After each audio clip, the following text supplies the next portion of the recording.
Brock Purdy threw 3 picks in practice today. My take on that, plus more, after this.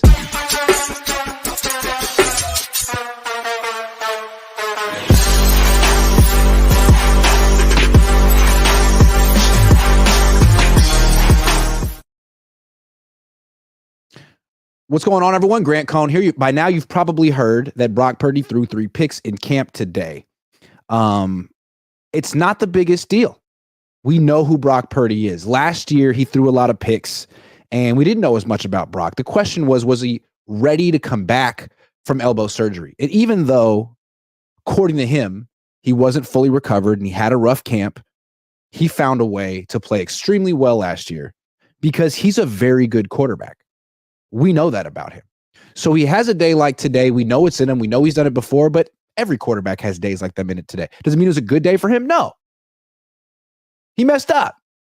If you hadn't heard, here's what happened. 3 picks. The first one, good throw in the red zone, hits Logan Thomas in the chest between the 4 and the 8.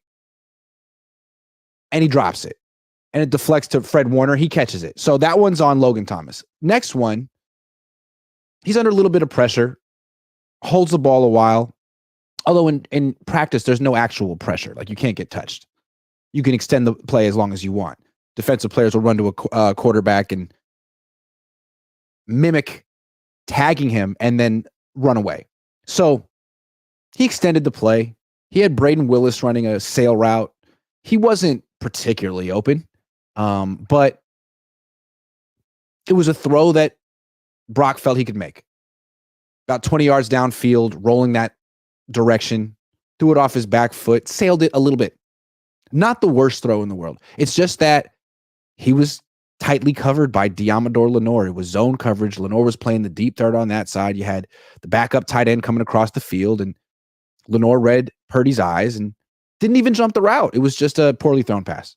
So that one was on the quarterback, happens, and then the last one back in the red zone, Purdy gets the ball, rocks and fires to his first read. Deebo Samuel really telegraphs the throw. George Odom, who isn't known for playing safety, he's known for playing special teams, made a beautiful play and intercepted Brock Purdy. That was the whole day. So, in my opinion, the second 2 interceptions were his fault. But we need to talk bigger picture than whose fault was which interception. It doesn't really matter because he's a good quarterback. The conversation with Brock has changed. Last year it was, is Brock ready? And is he really a starting quarterback in the NFL? The answer to both questions is yes. Now, this year, the conversation is Brock worth $60 million a year? That's a whole different discussion because Jordan Love's worth $56 million a year, and his resume can't compare to Brock's. So that's the new line that we have to judge Brock. And today, I just think it's interesting. Like, to answer the question, is he worth $60 million a year? You really have to try to figure out what he's like without all the all-pro players who make a lot of money. Because eventually, if he really is making $60 million a year, then you won't have the highest paid running back, the highest paid fullback, and the highest paid tight end, or one of the highest paid tight ends, and 2 of the highest paid wide receivers, and one of the highest paid left tackles. That won't happen. Look at the Chiefs. Look at the Bills. They get rid of all their really expensive players on offense, or most of them, because their quarterbacks are so expensive. So is Brock worth $60 million a year? You have to envision a future where he's the star, where there's no McCaffrey, no Juszczyk, no Aiyuk, no Deebo, no Kittle, or at least 4 of those 5 guys gone. And you know what was interesting about today? That's exactly what today was. Funny thing, I thought it was weird because yesterday was a day off. I figured first day in pads, yesterday was a day off, full participation from the team. Perfect attendance. But most of the good players didn't practice except Brock and Deebo and Fred Warner and Leonard Floyd. So randomly on the first day in pads of camp, right after an off day, no Kittle, although he's there at practice. Like, you could see it in Kittle was, he was suited up. He went through individual drills. He watched practice with his helmet on like he was dying to get out there, but wasn't allowed to participate. No McCaffrey, not allowed to participate. Aiyuk's holding in. Trent Williams is holding out. Juszczyk there, but not suited up. So it kind of felt like a rare opportunity to see what Brock looks like in this system without, let's call them the Avengers. Is that what people call the Niners supporting cast, the Avengers? Without the Avengers. You just had Debo today. That's it. And you were going against a defense that didn't have Bosa or Charvarius Ward or Talanoa Hufanga or Dre Greenlaw, but still had Fred Warner and Diamador Lenore and Javon Hargrave and Leonard Floyd, Malik Collins. Yeah, I said that one. George Odom had an interception today. So if the 49ers are trying to determine how much to offer Brock, I think these are interesting data points. Like they're not going to go back and look at the tape of this practice over and over and over again and be like, see, this is why we're only going to offer him 50. But if you're trying to envision what it looks like without the Avengers on the field, today we saw a glimpse of it. And you got to admit, we haven't seen that with Brock. Like, he's never played without Christian McCaffrey. A lot of people say he's way better clearly than Jimmy Garoppolo, and I'm one of those people. But Jimmy only played like a month with Christian McCaffrey. Brock Purdy's played every game with Christian McCaffrey. Today, he didn't play with Christian. It didn't look so good. Also, last year, there were 3 games without Debo and Trent. Everyone else was there. Brock didn't play well. They lost all 3. So, to me, you can't offer a quarterback $60 million a year if he falls apart when not all of his all-pro weapons are out there. That's a problem. And I wonder if we'll see more instances of Brock sort of on his own this year. Will we see it in more practices, preseason games, joint practices, regular season games? Because as painful as it would be, the Niners could learn so much from watching Brock in real games without all of those guys out there. What does it look like? Because we saw Patrick Mahomes in the Super Bowl last year. He had no Tyreek Hill. He had Isaiah Pacheco, an older Travis Kelce, Marquez Valdez-Scantling, Justin Watson, or whatever that guy's name is. Am I forgetting some? Blake Bell? Not the best weapons in the league, and he was still Patrick Mahomes. He was still great. That's what you're paying for if you're going to give $60 million a year to someone. Now, is Goff going to give that? Is Tua going to give that? I don't think so, which is why I feel like the Lions and the Dolphins won't be winning a Super Bowl anytime soon because they're paying good quarterbacks great money. The Niners haven't done that yet. And honestly, no one, not me, not Brock, not the Niners, know whether Brock is good or great. He might be great. He might be a future Hall of Famer, or he might be merely good. And I don't know what the answer is yet. You don't either. You might think he's got greatness in him, and he may. I'm open-minded to that. His temperament, his elusiveness, his smarts, his processing, elite. But I still want to actually see with my own eyes in real football what it looks like when McCaffrey and Juszczyk aren't out there, and Kittle. Take 3 away. What does it look like? There's 6 All-Pros plus Juszczyk, plus Purdy on the offense. Purdy is surrounded by 6 All-Pros. Trent Williams, the 2 running backs, the tight end, the 2 wide receivers. This is the last year that's going to be the case. So, to be fair, also, Ricky Pearsall wasn't out there. So, I don't know. I hope you guys don't think I'm being too harsh on Brock. I think Brock's a really good quarterback. This is more financial. Is he worth $60 million a year? The market says, yeah, absolutely. I mean, if Tua's worth 53 and Jordan Love's worth 56, then next year when the cap goes up, absolutely Brock will be worth that. Yeah, sure. But can you win a Super Bowl like that? Because that's the only thing left for the Niners, right? They've done everything else. Do they want stability so they can be contenders with a franchise quarterback, or do they want to do what it takes to win a Super Bowl? Anyway, that was my takeaway from today. Also with Brock, forget the interceptions. Forget them for a second, because we know that's sort of Brock. He's a gunslinger. He was among the league leaders in interception percentage last year. No one cared, though, because the rest of his numbers were so good, it didn't really matter. But he will take risks with the ball.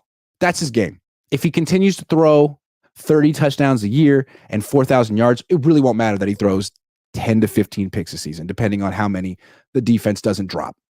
The thing with Brock, which I'm looking at, is, again, Jimmy-itis. People forget that Jimmy had the same exact numbers as Brock at this point in their career in terms of yards per attempt, completion percentage, win-loss record. The only difference is touchdown to interception ratio, which, again, Brock plays with McCaffrey, and Jimmy didn't until the end. So Jimmy was having this great start to his career, and then he went to the Super Bowl and thoroughly embarrassed himself. Or let's not even be that harsh. Went to the Super Bowl and lost.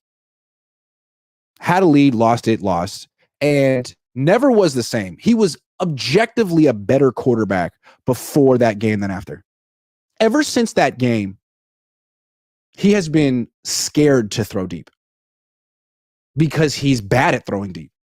And I don't know what it is, but that's like not in his game anymore. Where if you go back to 2019, he made some big time deep throws on 3rd and long when it counted in fourth quarter games in December. Not to say he was a great deep thrower, but like he could do it sometimes and he wouldn't pass up the opportunities.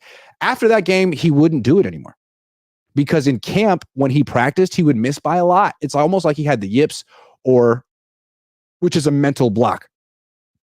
So no one expected that would happen to Jimmy. It was kind of incredible. You never know when it's going to happen to a player. I'm not saying Brock has the yips or a mental block, but he also hasn't completed a deep pass yet this offseason. This training camp. It's been 5 days. There'll be like 20 more.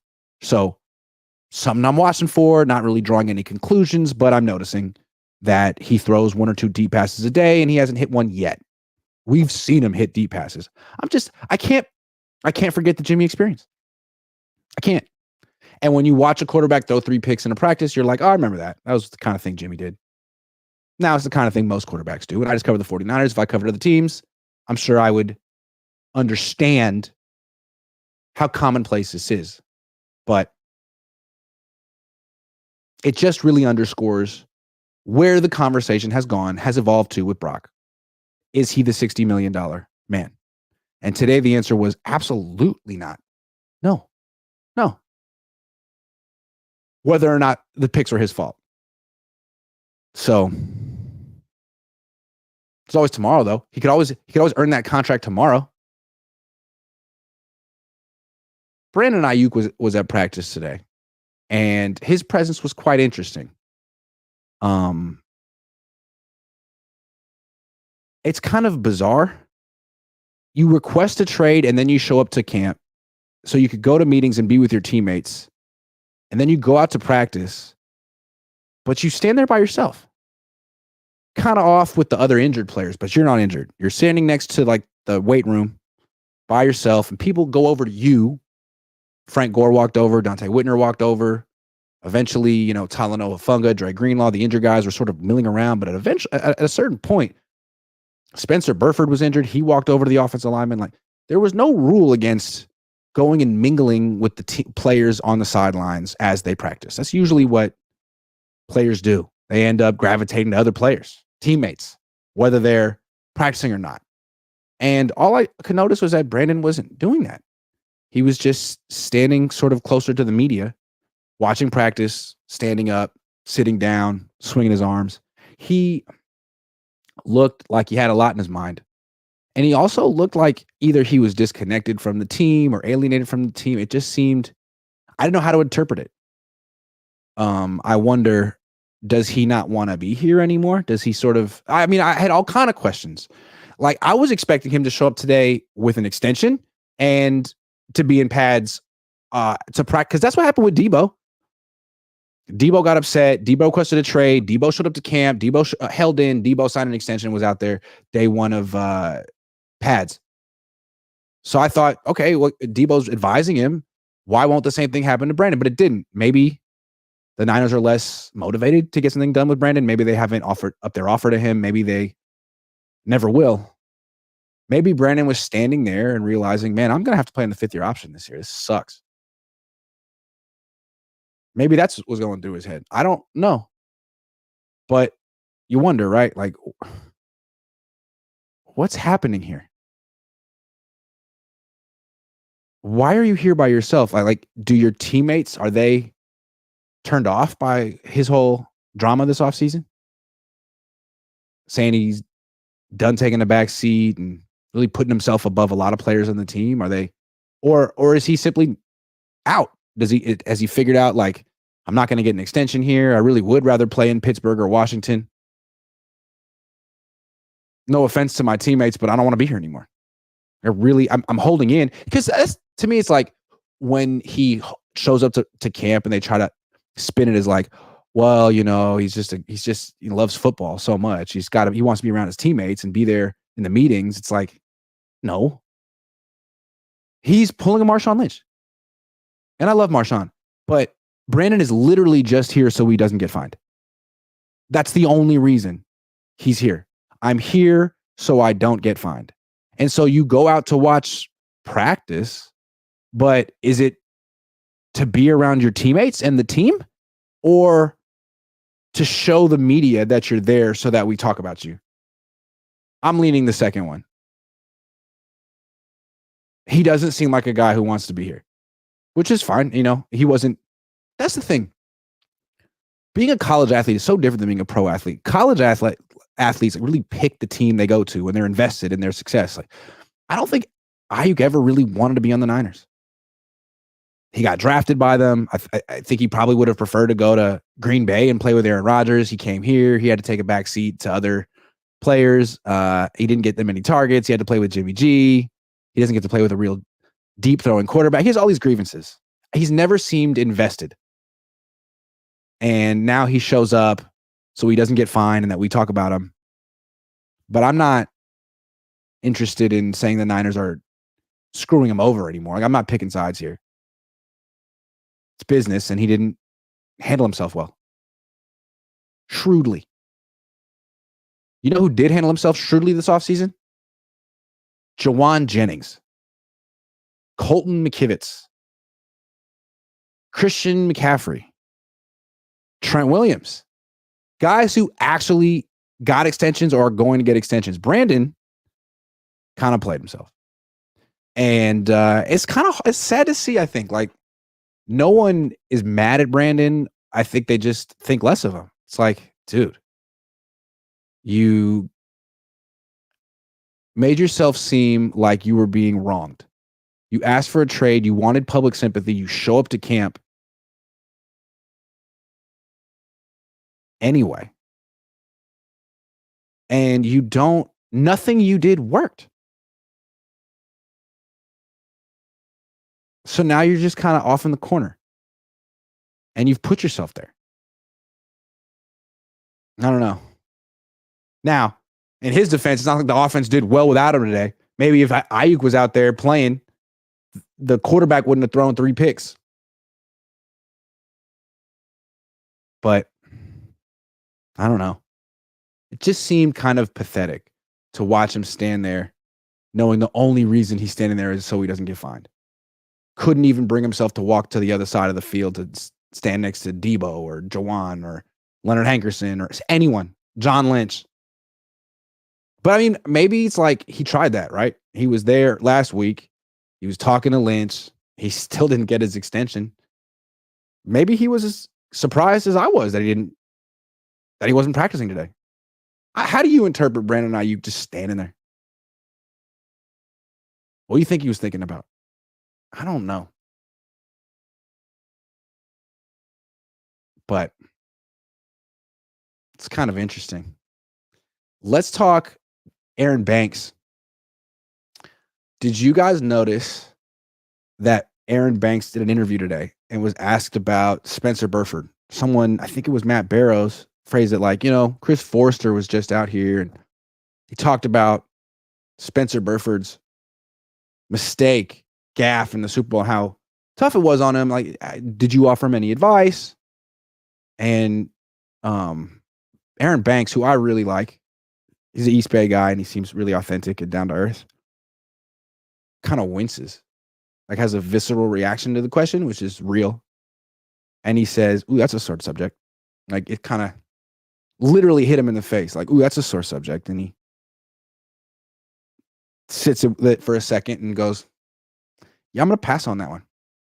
And I thought it was extremely respectful, professional, restrained. There was nothing wrong with what Aaron Banks did in that moment. In fact, it was a great answer. And I'd love to know your interpretation of why. Why do you think Banks would? What do you think Banks wanted to say? Clearly, there was something he wanted to say that he felt, I can't say this. So one interpretation could be, yeah, Spencer Burford really messed up. I don't think that's what it is, though. Those offensive linemen are brothers. And that's why when John Feliciano had that tweet right after the Super Bowl, like really telling the whole 49er fandom world, like, hey, it's Spencer Burford's fault. That to me wasn't kosher. And so what Banks did today to me was the essence of being an offensive lineman and a teammate. Like, it's not my job to stand up here and be like, yeah, you know, Spencer blew it, but I put my arm around him, man, and I told him, hey, don't do it again. Okay. And that was good coaching. And I really gave him advice. Like, hey, when you blow the Super Bowl, keep your head up. Like, and you know, what Barrows didn't mention in his question, which I thought was interesting, they didn't mention it, was not only did Forster bring up Burford's gaffe, but Forster said that Banks made the same mistake in the game, that people just didn't notice it. And then Forster, who, you know, what a brave, courageous hero, goes on to be like, oh, it's my fault because I didn't prepare him. Yeah, sure, buddy. But what you'd said is that, yeah, Burford messed up on that final play and that Banks messed up in a similar way that people didn't even know about earlier in the game. Maybe Banks was pissed about that. Like, hey, thanks, man. It's been 6 months. We're trying to move on and prepare for the next run of the Super Bowl. And you just had to alert everyone that I made the same mistake in the game. Like, thanks, man. You said it was really hard for Burford to get over that. Well, now I'm getting over that. It did feel, I'm just guessing. It felt a little bit like Banks was like, hey, man, maybe I don't really appreciate the detail in which Chris Forster explained what happened recently. Maybe that should have just stayed private. That's one interpretation. Or a out of left field interpretation, which would be how I feel. Hey, maybe it wasn't Burford's fault. Maybe Burford is being scapegoated by a coaching staff that is much more culpable than him. Because when you watch that play, I always felt that Burford was put in an impossible position. He was supposed to have blocked out on Chris Jones. If he does that, then Justin Reed, who's blitzing, has a direct line at the quarterback. And usually offensive linemen are trained to block the player who has the most direct path to the quarterback. I mean, a player can get through the A gap quicker than a player can get through the B gap because the A gap is closer to the quarterback. So Burford reacted and took the guy in the A gap and left Chris Jones unblocked. The other decision would be block Chris Jones and let a safety blitz through the A gap unblocked. Either way, that pass is not being completed. So it's easy to be like, oh, yeah, man, Burford messed up. If he had only done the right thing, we would have completed that pass and won the Super Bowl. No matter, he was set up to fail. No matter, he goes left, incomplete. He goes right, incomplete. Maybe Banks understands that because he's really smart because he grew up in Alameda. And people that are from Alameda and Oakland just happen to be really smart. I'm just saying. We'll never know. Maybe Banks will tell me off the record one day. But then I can't tell you guys. Sorry. But I don't think I've ever heard a Niners player as thoughtfully and calmly say, sore subject, I'm not going to touch that one. Like, interesting. And you also got to remember, Banks isn't necessarily going to be a Niner for life.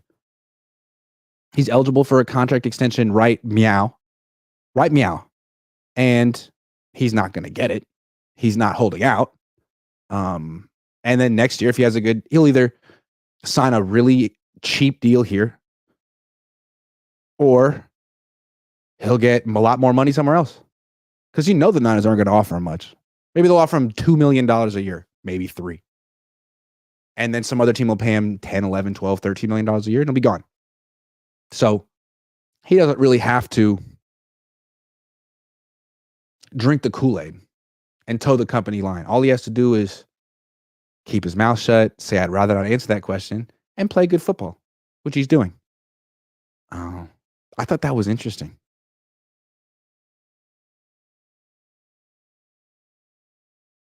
I liked it. I thought I respected it. You don't often see, I mean, it's one thing to see a young athlete be a stand-up guy on the field. You've been training your whole life to stand up and fight back and be tough and be strong. And you're 6'5", and you're 300 pounds, and it's what comes natural to you. But like, what about in a moment like that at a press conference, verbally? You get a question from Matt Barrows, who's been doing this a long time, and you haven't been answering questions like this very long.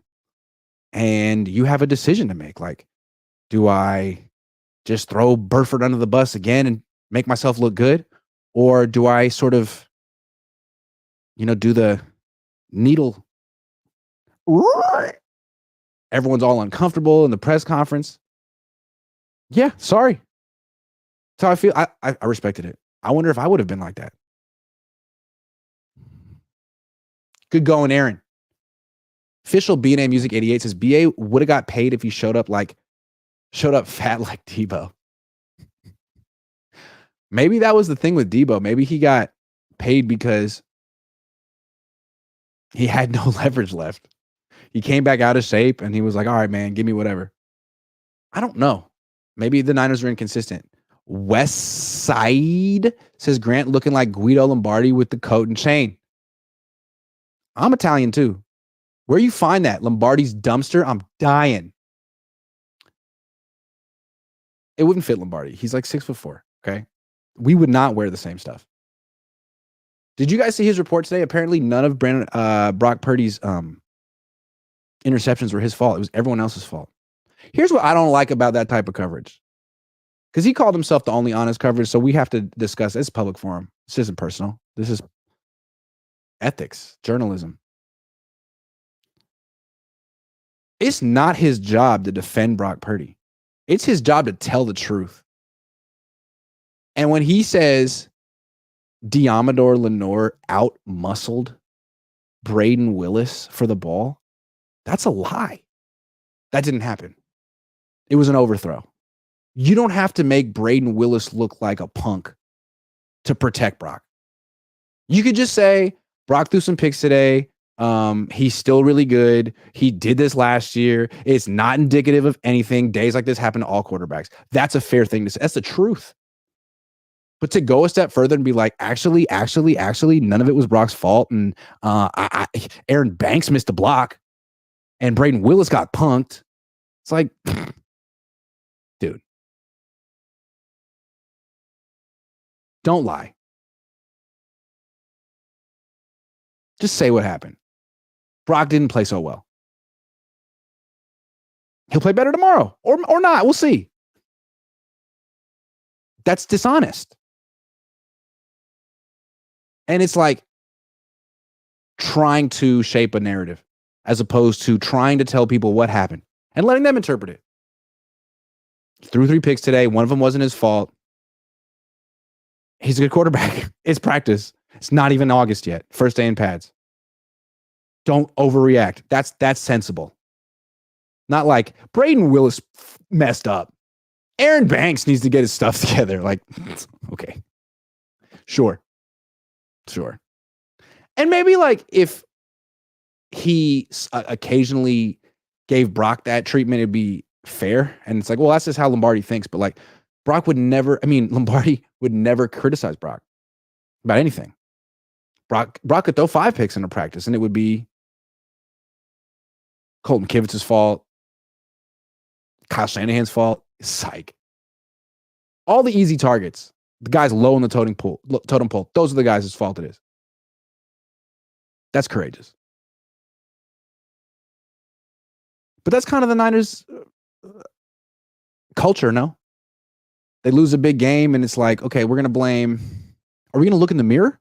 Option A. Or are we going to blame Steve Wilkes, and Ray McLeod. Option B.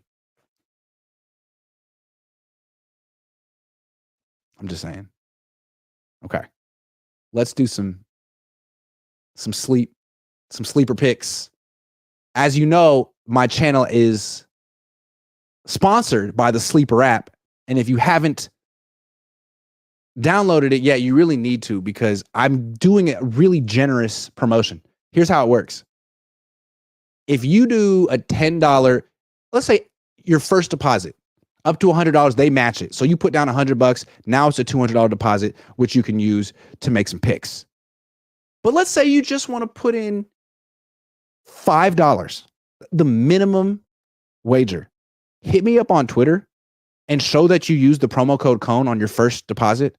I'll Venmo you, Cash App you, Apple Pay, whatever you want. $10. So you make $5 on the transaction. You wager 5. They double it. It becomes 10. I give you 10. You make 5 plus whatever you win. And in the process, you support the channel. So it would make me really happy to give you $10 so you can put down 5 and profit. I'm all about you making money. Look at my face. Do I not look like I sit around my house all day thinking about how am I going to make my subscribers money? Boom. I just figured it out. Promo code Cohn, COHN. And then you get the app and this is what it looks like. I'm going through it. Aaron Judge. Will he get a hit today? I'm saying, hell yeah. Gonna get a hit. Simple as that. Let's go to another guy. This guy, I don't even know who he is. His name is Jameson. Can you pronounce his last name? Tylon. He's also related to Dylon, who's one of the 5 greatest rappers of all time. He's a pitcher. He's 32, so he's probably been around for a while. Strikeouts, 4.5 for Tylon. I'm thinking, yes, I think he's due, because I'm really familiar with this game. Ooh, Marcus Simeon. Marcus Simeon is from Berkeley and went to St. Mary's High School, which I got into, but I didn't go because it's about a half an hour away. It's kind of far, but it's a good school. Marcus Simeon runs. I think he's going to score. I'm really good at sleeper picks, by the way. I've been winning a lot recently, so keep in mind my picks and what I'm doing. Bryce Harper hits. He's 1 hit in the last 3 games. He's due. Okay, let me wager against someone. I said the wrong word. Did you guys in like the 90s ever have those little tiny books, Who's Who in Baseball? I used to have those. I used to know every single player in the major leagues. Now I'm like, who the hell are these people? Matt Olson, I've heard of you. You used to be on the A's. Will you have a hit today? Absolutely. Those are my picks. View the entry. I'm feeling positive and optimistic today. Flexing it, of course. Submitting the entry. You better DM me telling me you put down a $5 deposit with my promo code, because then you get $10. And I feel better about myself. Boom. Boom.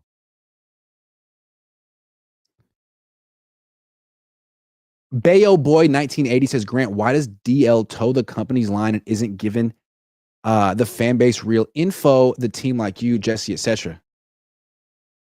I don't know, man. Ask him. It seems to work for him, dude. I don't know. No, I will say, like, look, in my DL scouting report, he hasn't just been covering this team. He's been covering the team since 2017. And did he not cover Jimmy G the same way? Did, right? This is his style. It's not like some people that cover the team are like, everything the Niners do is essentially right. And they mean well. He takes the next step. It's like everything the Niners do is genius. And only he understands what they did. And he will translate their genius into, vernacular that the common man will understand. But only he really fully gets it. That's wild. But I think a lot of fans like that, Also, I think his style is interesting too. It like discourages thought. He's very much like everyone's going to have hot takes on this, but this is what it is, and everyone has to agree. It's like, oh, cool. Well, that was fun. Sports are fun to like have discussions about, but like his style is very much like a chorus of people who are like, we all agree that this is what it is. Jimmy's the best quarterback of all time. Oh, wait. No, he's not. Brock's the best quarterback of all time. Remember when Jimmy was better than Aaron Rodgers, according to DL? That never happened. No, it did. That's why I feel like when someone like that praises someone, it's like it means absolutely nothing. Oh, Brock's the best quarterback in football. You said that about Jimmy. So if I were Brock, I'd be like, yeah, it's nice that you said that, but you praise everyone that you cover profusely. Wouldn't it feel better to get praised by someone who doesn't always praise, who sometimes criticizes? Not that that person's smarter or better, but they're intellectually honest. They're true to themselves, at least. Because when someone is doing that, doesn't it feel like a strategy? Like, okay, I know these fans. I know what they want to hear. It feels disrespectful. Like he's not really taking you seriously. These fans, you know how Brock Purdy fans are. They want to be told that he's the best. So I tell them they're the best, that he's the best, and they love me. It's like, but in the process, you have to like cut down his teammates to make him seem infallible. I don't like that. No one asked him to cover like that. That's a new brand of shilling. Like he's inventing ways to shill that no one asked him, and no one appreciates. He doesn't get a bonus from the team. If he would criticize him just one time, I'd have to get off his case, but so blatant, transparent. Big Tim 3 says Lombardi's takes are always given with optimism. Your fans want the real without being pacified. Thanks for always keeping it 100. I don't even feel like optimism is captures it.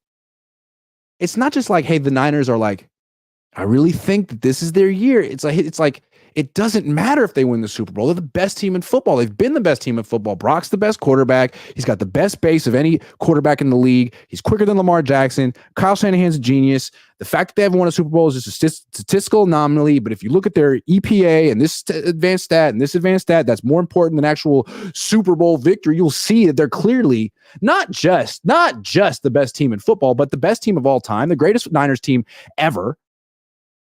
Is that not the style? I mean, it's like, come on, man. Who buys this? 15-year-olds? 11-year-olds? Like, who wants to hear that?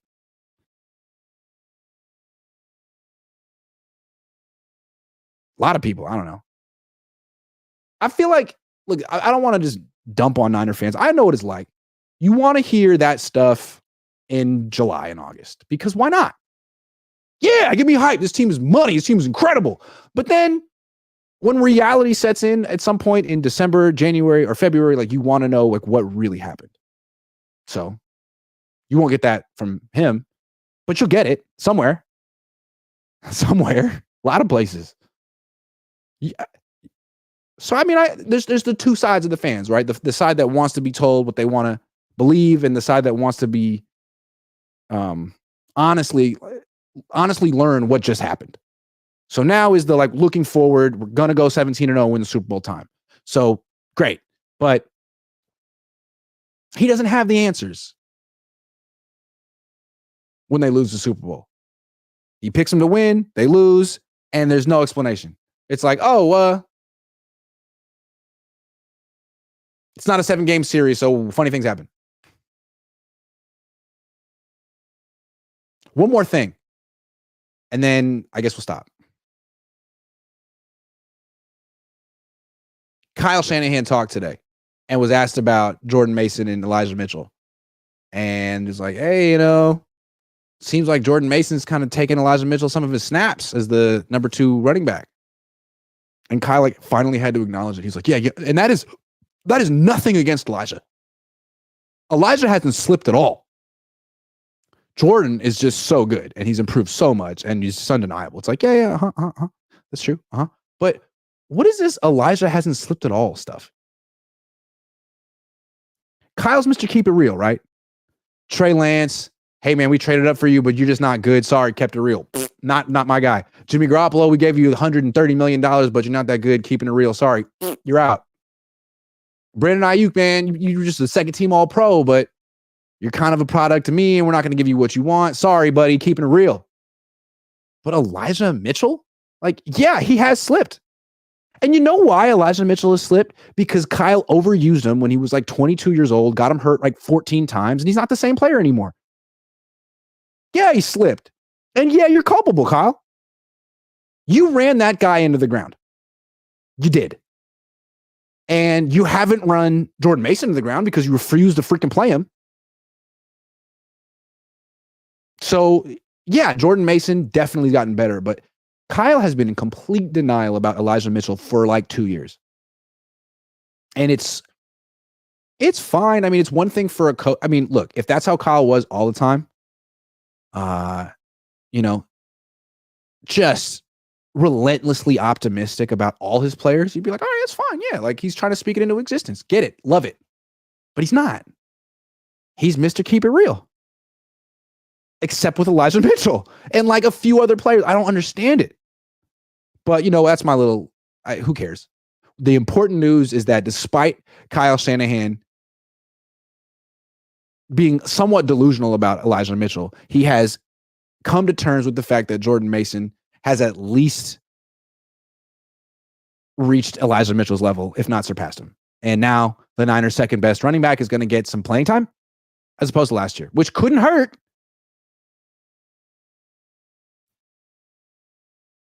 Any theories as to why Kyle Shanahan is so protective of Elijah? I don't understand. Like, yeah, he's one of his, coaches him. He's one of his players. But there's like 52 other players in the team too. I don't know. Does it matter? Maybe not. Maybe not. But I find it interesting. I don't want to say your name. It's going to call you. No, I don't want to say any of it. But thanks for the $10. KS deserves most of the blame for the Super Bowl losses, but there isn't one quarterback ever been better without Kyle Shanahan than with. So it's hard to really blame him that much because when we wouldn't even be there without him. I have one guy who was better without Kyle than with. Two. And there's two. One, Donovan McNabb. He was not even that good of a quarterback, but he played with Andy Reid for a long time, won a lot of games, put up some good-ish numbers, went and played with Kyle Shanahan. Abysmal failure. Benched midseason for freaking Rex Grossman or John Beck. Who was it? I don't know. So that's one. And then who's the other one?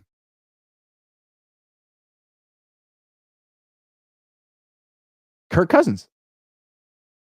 Kirk Cousins had a few appearances with Washington when Kyle was the offensive coordinator, and he wasn't great. He really came into his own when Sean McVay was the offensive coordinator. That's two. Now, I'm not saying Brock would be better without Kyle. I'm not saying that. But I also feel that Kyle was more responsible for this last Super Bowl loss than Brock was.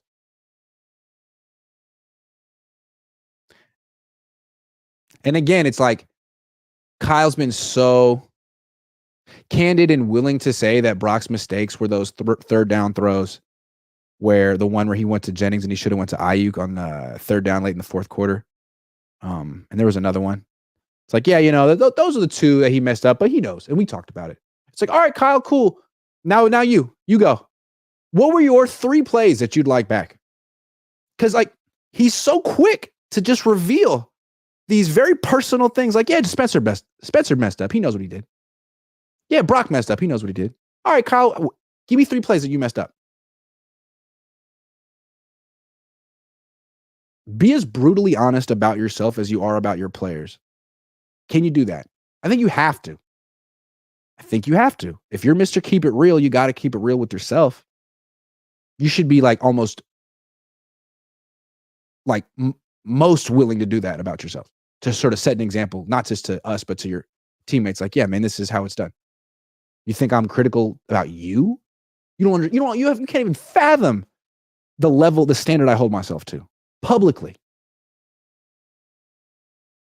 That's what he has to do, and he doesn't. And that's why. How do you respect that? You can respect his acumen, but that's not leadership. When is the question coming, have got better, KS ask? When is the question coming, have got better, KS ask? That's a tough one. I'm not sure exactly what you want me to ask on that one. Have you gotten better? Has the team gotten better?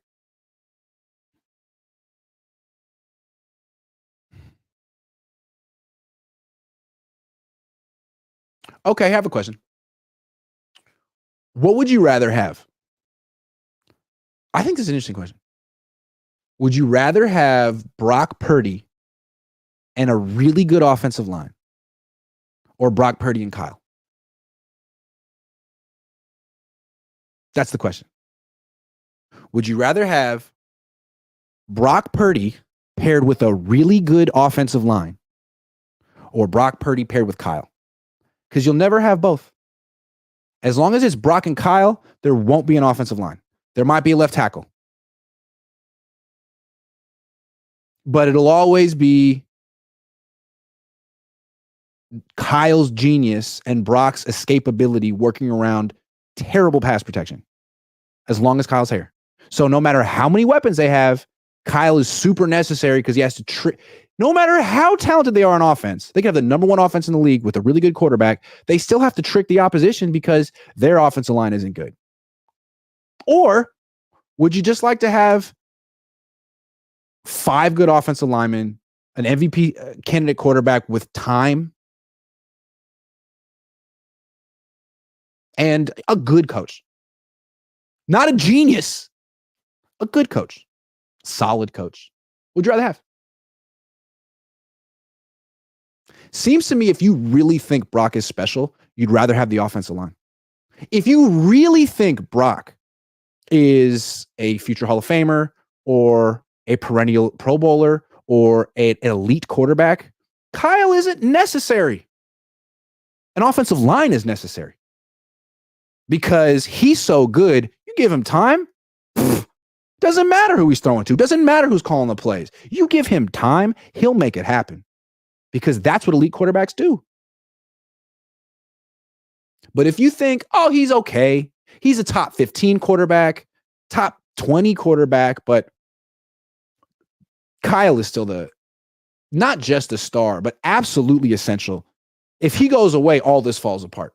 Despite all the quote unquote talent here, it all falls apart if Kyle goes away. Then Brock's not worth $65 million a year, $60 million a year. Which one is it? I don't feel great about the market at quarterback, and I don't like the idea of paying Brock $60 million a year. I don't think he's worth it, but I much prefer the idea of Brock and an offensive line than Brock and Kyle.